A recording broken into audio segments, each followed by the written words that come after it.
여러분 안녕하십니까? 오늘은 창세기 3장 14절 15절 두 절을 가지고 나누는 시간을 갖도록 하겠습니다.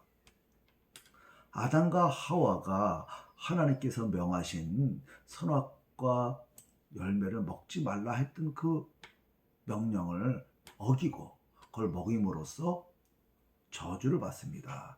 근데 그 저주가 첫 번째 뱀에게 주어지고 두 번째 여자에게 주어지고 맨 마지막으로 아담에게 주어집니다. 오늘 우리가 나누는 14절, 15절의 내용은 하나님께서 뱀을 저주한 내용인 것입니다. 14절에 이렇게 되어 있습니다. 여호와 하나님이 뱀에게 이르시되 내가 이렇게 하였으니 내가 모든 가축과 들의 모든 짐승보다 더욱 저주를 받아 배로 다니며 살아있는 동안 흙을 먹을지니라. 여기서 뱀이 저주를 받는데 우리는 동시에 뱀과 더불어 그 뱀의 모습으로 나타난 사탄에 대해서 생각을 해야 됩니다. 그러니까 사탄에 대한 저주를 볼 수 있는 것이죠. 이런 표현을 하죠. 살아있는 동안 흙을 먹을지니라. 일생 끊임없이 흙을 먹어야 돼요. 사실 들판에 있는 또는 산에 있는 파충류 뱀은요, 흙 먹지 않습니다. 썩은 고기도 먹지 않고 살아있는 고기만 잡아먹는 파충류죠. 그런데 흙을 먹는다. 무슨 뜻일까요? 구약 성경의 그 여러 가지 표현들을 보면 흙을 먹는다 또는 티끌을 핥는다 이런 표현들은 철저히 패배를 당하는 그 상태를 표현하는 그런 내용입니다. 이를테면 이사야서 49장 23절을 보니까 이런 표현이 나죠. 그들이 얼굴을 땅에 대고 내게 절하고 내 발에 티끌을 핥을 것이며 그들을 철저히 패배시키겠다는 그런 표현입니다. 또 시 72편 9절에 보니까 광야에 사는 자는 그 앞에 굽히며 그의 원수들은 티끌을 핥을 것이며 그 원수들이 철저히 패배당하게 된다는 것입니다. 티끌을 먹는다, 흙을 먹는다 이런 표현은 패배를 의미하는 관용적 표현입니다. 그런 점에서 볼 때 하나님께서 어떻게 말씀하시는 것입니까? 사탄을 철저히 패배시키겠다는 것이죠. 살아있는 동안 계속해서 흙을 먹는다는 것은 계속 패배를 당하게 하고 최후의 패배로 끝나게 만들고야 말겠다는 그런 하나님의 의지입니다. 그럼 어떻게 해서 사탄을 패배시키나요? 그 구체적 내용이 15절에 나옵니다. 내가 너로 여자와 원수가 되게 하고 내 후손도 여자의 후손과 원수가 되게 하리니 여자의 후손은 내 머리를 상하게 할 것이요 너는 그의 발꿈치를 상하게 할 것이니라. 이 구절은 너무너무 중요하고도 유명한 것이죠. 이렇게 되어 있습니다. 하나님이 말씀하시는 거죠. 내가 이렇게 하겠다 했으니까 하나님이 주권적으로 그렇게 만들겠다는 것입니다. 너는 누굽니까? 사탄입니다. 뱀이죠. 너로 여자와 원수가 되게 하였다. 이게 첫 번째 메시지입니다. 그러면 사탄과 여자가 원수가 되게 하겠다. 무슨 뜻일까요? 물론 여자는 1차적으로는 그 아담의 아내인 하와를 의미할 수 있습니다. 그러나 또 한 번 깊이 생각하면 여자는 하나님의 백성 또는 교회를 상징하는 표현입니다. 우리가 지난번에 공부했다시피 창세기 2장에서 아담과 하와가 결혼할 때 그 결혼의 내용을 가지고 후에 어떻게 설명을 합니까? 그리스도와 교회에 대한 관계라고 바울은 이야기하고 있습니다. 또 호세아는 하나님 백성과의 관계를 남편과 아내의 결혼 관계로 말합니다. 그러니까 여자라고 하는 표현은 구약에서는 특별히 하나님의 백성 이스라엘을 상징하는 데 쓰인 그러한 표현들이고 신약에서는 예수님의 신부로 표현되는 교회를 의미하는 데 쓰이는 용어입니다. 그것을 이해한다면 우리 이해할 수 있어요. 너로 여자와 원수가 되게 하겠다. 사탄과 하나님 백성과의 끊임없는 적대감을 흐르고 원수가 된다는 것입니다. 우리 성경을 보면 사탄이 끊임없이 교회를 공격하지 않습니까? 그것을 표현하는 내용이 됩니다. 또 내 후손도 여자의 후손과 원수가 되게 하리니, 여기서 우리 생각하게 됩니다. 뭐 사탄이 자기 새끼를 낳습니까? 그렇지 않잖아요. 그렇다면 사탄의 후손이란 누굴까요? 이 부분에 대하여 요한복음 8장 44절에서 예수님이 구체적으로 설명을 해줍니다. 예수님을 반대하고 비난하는 그들을 향하여 예수님이 이렇게 말을 하죠. 요한복음 8장 44절입니다. 너희는 너희 아비 마귀에게서 났으니 너희 아비의 욕심대로 너희도 행하고자 하느니라. 예수님을 대적하는 유대인들, 너희들은 너희 아비의 자식들인데 마귀의 자식들이라. 다시 말해서 너희 아버지는 마귀라는 것입니다. 그는 처음부터 살인한 자여 진리가 그 소에게 없으므로 진리에 서지 못하고 거짓을 말할 때마다 제 것으로 말하느니 이는 그가 거짓말장이요 거짓의 아비가 되었습니다. 거짓말로 아담과 하와를 유혹했던 그 뱀, 옛뱀, 사탄이죠. 그들이 너희 아버지라는 것입니다. 너희는 그들의 자손이라는 것입니다.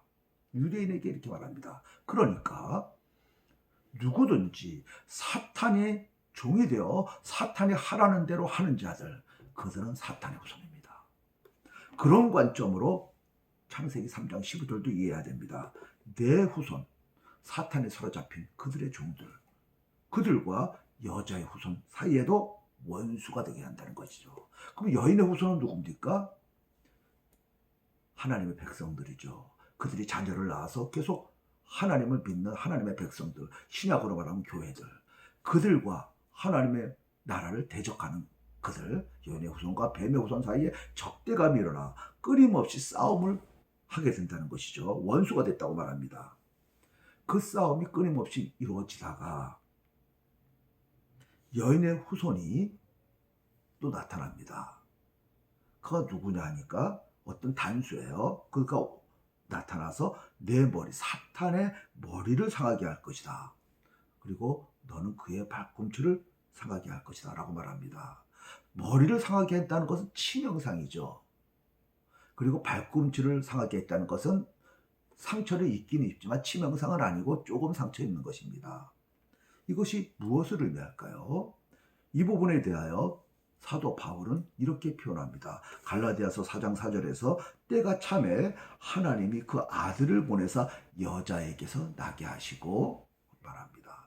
바로 예수님이 창세기 3장 15절에 나타난 여인의 후손이라는 것입니다. 보통 신구약 성경에서 말할 때 누가 누구를 낳고 하면은 보통 남자 위주로 설명을 해요. 그렇죠? 아담이 셋을 낳고 이런 방식으로요. 물론 그 낳을 때는 결혼을 통해서 아내가 낳겠지만 그 누가 누구를 낳고 할 때는 남자 위주로 설명을 하죠. 그런데 바울은 예수님의 태어남을 어떻게 표현합니까? 요셉이 낳고 라고 말하지도 않고 또 여자인 마리아가 낳고 라고도 말하지 않습니다. 어떻게 표현합니까? 여자에게서 나게 하시고. 왜 이런 표현을 할까요? 창세기 3장 15절을 염두에 두고 설명하는 것입니다. 창세기 3장 15절에서 여인의 후손이 태어나서 그가 뱀의 머리를 상하게 한다고 했는데 그것이 바로 예수 그리스도다라는 설명을 하고 있는 것입니다. 그래서 때가 참에 예수 그리스도께서 여인에게서 나게 하시고 다시 말해서 여인의 후손으로 오게 하시고 이런 의미인 것입니다. 바로 뱀의 머리를 상하게 한 사탄의 치명상을 입힌 여인의 후손은 누구냐? 예수님이었던 것입니다. 그럼 어떤 방법으로 치명상을 가했느냐? 십자가 사건입니다. 마귀는 자기가 이기는 것인 줄 알고 예수님은 십자가에 못 박았지만 바로 그것이 제 발등을 찍은 거죠. 그것이 바로 그 방법으로 예수님은 마귀에게 치명상을 가했던 것입니다. 그 과정에서 예수님도 상해를 당하죠. 죽으셨고 죽음을 맛봤지 않습니까? 그러나 부활하셨죠. 그가 받은 고난이 바로 발꿈치를 상하게 한 것입니다. 십자가에서 그의 머리를 상하게 해서 치명상을 입었죠. 그래서 하늘에서 끊임없이 하나님의 백성들을 참수하던 그가 더 이상 있을 곳을 찾지 못하고 쫓겨나 버리죠. 지상으로 쫓겨났어요. 아직 죽지는 않았습니다. 치명상을 입었지만 죽지는 않았어요.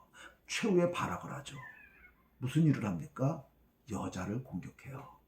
누굽니까? 교회를 공격하는 것입니다. 이것이 요한계시록 12장에 나오는 표현이죠. 끊임없이 교회를 공격합니다. 왜 그러냐? 자기의 때가 얼마 남지 않은 줄 알고 그런다고 합니다. 언제 자기의 때가 끝장납니까? 예수님 재림 때죠. 그러니까 최후의 발악을 하면서 교회를 공격하고 여자를 공격하는 것입니다. 그 내용이 창세기 3장 15절에 이러한 표현으로 나타나 있습니다. 여기서 우리가 얻는 것이 굉장히 많습니다. 마귀가 왜 저렇게 하나님의 백성들을 공격해 올까? 바로 창세기 3장 15절 때문입니다. 언젠가 하나님 백성 중에 여인의 후손이 나타나면 그가 자기의 머리를 상하게 할 것을 마귀가 알아요. 그러니까 어떻게 해서든지 수단 방법을 가리지 아니하고 여인의 후손이 태어나지 못하도록 하기 위해서 온갖 방법을 다 씁니다. 바로 이 내용을 이해하면 구약에 나오는 많은 전쟁들을 이해할 수 있습니다. 첫 번째 나타난 것이 창세기 4장에서 있는 가인이 아벨을 죽인 사건입니다. 너무한 거죠. 아벨 동생이 자기한테 잘못한 것도 없는데 그냥 질투심 하나로 자기 동생을 쳐 죽여요. 그 배우에 마귀가 있습니다. 어떤 배우? 왜 그랬을까요? 하나님께서 아벨의 제물을 받으시고 가인의 제물을 연락하지 않으셨죠. 그 광경에서 마귀는 곧바로 깨닫습니다. 아하, 하나님이 택한 자 아벨의 후손 중에 메시아가 오겠구나. 여인의 후손이 나타나겠구나. 그가 나를 머리를 상하게 하면 어떨까? 어떻게 해서든지 그걸 방해하기 위해서 가인을 유혹하여 분노가 일어나게 하고 그 분노로 하여금 저를 쳐 죽이게 만듭니다. 배후에 마귀가 있었던 것입니다. 하나님께서 또 후에 아브라함을 택하시죠. 그에게 복을 주고 그의 자손으로 인하여 천하 만민이 복을 얻게 한다 그래요. 무슨 뜻입니까? 그의 자손 중에 여인의 후손이 태어난다는 뜻이에요. 이것을 아는 마귀는 온갖 방법으로 아브라함이 자녀를 못 낳게 만듭니다. 그래서 아브라함이 가는 곳마다 사람들이 그 아내 사라를 보고 그의 미모에 반하게 하고 그 아내를 뺏으려고 합니다. 참 이상하죠. 애굽에 갔더니 바로가 사라를 취해요. 애굽에 수많은 예쁜 여자들도 많을 텐데, 젊고 싱싱한 여자들도 많았을 텐데 나이 65세인 그 할머니가 뭐가 좋다고 취했을런지 이해하기 어렵죠. 또 그 후에 아비멜렉도 그러죠. 왜 그랬을까요? 그 배후에 마귀가 있어요. 사람들의 사라를 보는 사람들 눈마다 좀 혼동하게 만들어갖고 그를 아름다움에 취해서 그녀 아브라함의 아들을 취하게 만들죠. 하나님께서 아브라함을 취했을 때는 아브라함과 사라를 동시에 취한 거거든요. 그 사이에 자녀가 태어나게 하는 것인데 그걸 막으려고 하는 것입니다. 그러나 하나님께서 보호해 주시죠. 그래서 사내를 빼앗기지 아니하고 사라와 아브라함 사이에서 자녀를 낳게 만들죠. 그런 내용이 구약에 무수히 나옵니다. 이스라엘 백성은 애굽에 내려가서 생육하고 번성하여 많아졌을 때 바로가 걱정을 하죠. 저들이 저렇게 많아지니 혹시 나를 배반하면 어떻게 할까? 그래서 남자아이들을 낳는 자마다 다 죽이게 만들어요. 근데 그 배후에 마귀가 있습니다. 이스라엘 백성이 저렇게 생육하고 번성하니 어디에서 누구 자녀 중에 메시아가 태어날는지 여인의 후손이 태어날는지 몰라요. 여인의 후손이 태어나면 자기의 머리를 상하게 할 테니까 걱정이 돼요. 그래서 바로를 걱정하게 만듭니다. 두려워하게 만듭니다. 그래서 바로로 하여금 이스라엘 백성 남자가 태어나기만 하면 다 죽이게 만듭니다. 배후에 마귀가 있었던 것입니다. 예수님 때도 마찬가지죠.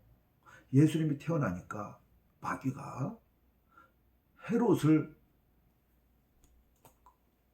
그 질투하게 해가지고 2살 이하의 어린아이들은 다 죽여버리지 않습니까? 끊임없이 여인의 후손이 태어나는 것을 방해하는 것입니다.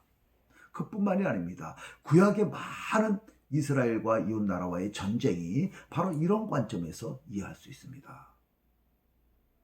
이스라엘과 블레셋과의 전쟁이 일어났을 때 다윗이 골리앗과 싸울 때 뭐라고 표현을 합니까? 사무엘상 17장 47절에 보면 다윗이 이렇게 말합니다. 전쟁은 여호와께 속한 것인즉 그가 너희를 우리 손에 넘기시리라. 전쟁은 여호와께 속았다고 합니다. 그럼 우리는 질문할 수 있죠. 전쟁만 여호와께 속하고 평화는 여호와께 속한 것 아닌가? 라고 말이죠. 그런 뜻이 아닙니다. 이 전쟁은 여호와의 전쟁이라는 것입니다. 저희 이방인들이 우리나라를 공격해 오는 것은 하나님의 나라에 대한 공격이고, 그래서 하나님께서 보호하시고 나로 하여금 이기게 만들 것이라는 거죠. 그럼 이방인들이 왜 저렇게 하나님의 나라를 공격해 올까? 배후에 마귀의 유혹이 있기 때문입니다. 이스라엘 백성 중에 언젠가 여인의 후손이 태어나서 자기의 머리를 상하게 할 걸 아는 마귀는 이방 나라로 하여금 끊임없이 이스라엘을 공격하여 이스라엘을 멸절시키도록 만들려고 합니다. 그래서 전쟁이 일어나고 하나님께서 하나님의 백성 이스라엘을 지켜주시는 것이죠.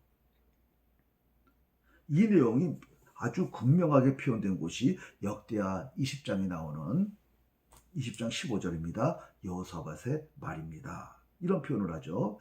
이 전쟁은 너희에게 속한 것이 아니요 하나님께 속한 것이라. 하나님의 전쟁이라는 것입니다. 이방인들이 모여서 이스라엘을 공격한 것이 우리 육적인 이스라엘과 이방인과의 싸움이 아니라 하나님의 나라를 공격한 것이고, 그래서 하나님의 전쟁이라는 것입니다. 이해가 되십니까? 이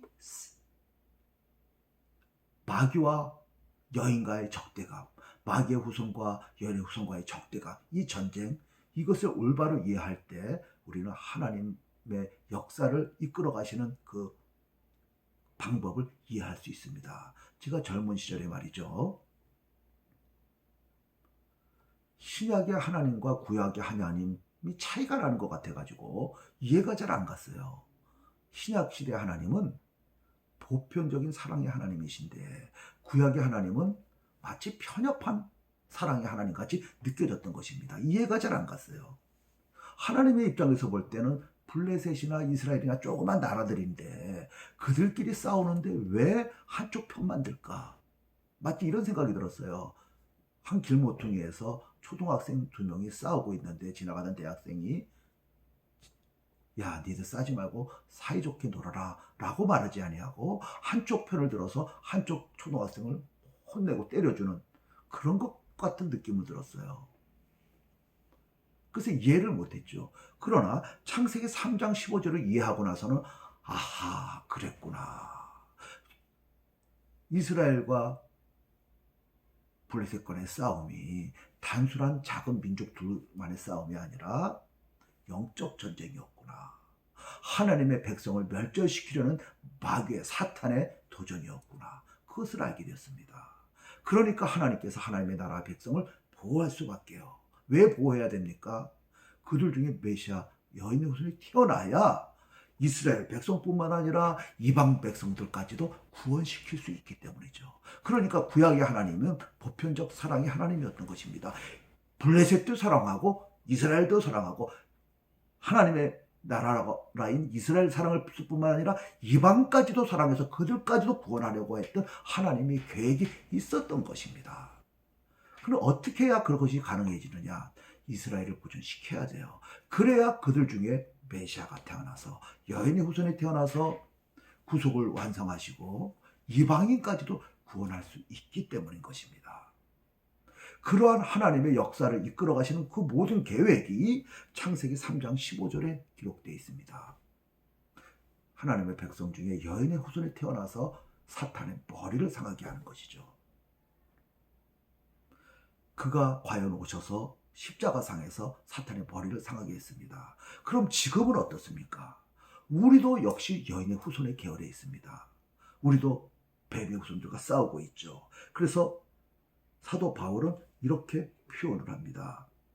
로마서 15장 20절에 평강의 하나님께서 속히 사탄을 너희 발 아래 상하게 하시리라. 예수님께서 사탄의 머리를 상하게 한 것처럼 우리도 예수님의 뒤를 이어 여인의 후손으로서 사탄의 세력과 싸워 사탄을 상하게 하고 사탄을 이기는 그 전쟁에 참여하고 있습니다. 이 전쟁은 언제 끝나느냐? 예수님이 재림 때 완전히 종결됩니다. 사탄과 사탄의 후손들을 불모 심판에 함으로써 종결되는 것입니다. 이제 정리하려고 합니다. 하나님께서 창세기 3장 15절을 주신 것은 하나님께서 어떤 방식으로 하나님 나라를 다시 회복하실지에 대한 메시지입니다. 그것은 어떤 방법입니까? 여인의 후손이 오셔서 그로 하여금 구속사역을 완성하시고 마귀를 심판하고 그리고 하나님 나라를 회복하는 것입니다. 그러니까 창세기 3장 15절은 뱀, 그 마귀에 대한 저주의 심판의 메시지지만 동시에 우리에게는 구원의 메시지고 희망의 메시지인 것입니다. 너무도 귀한 말씀인 것입니다. 여러분, 하나님의 그 보편적 사랑, 하나님 나라 회복의 사랑이 느껴지십니까? 감사합니다.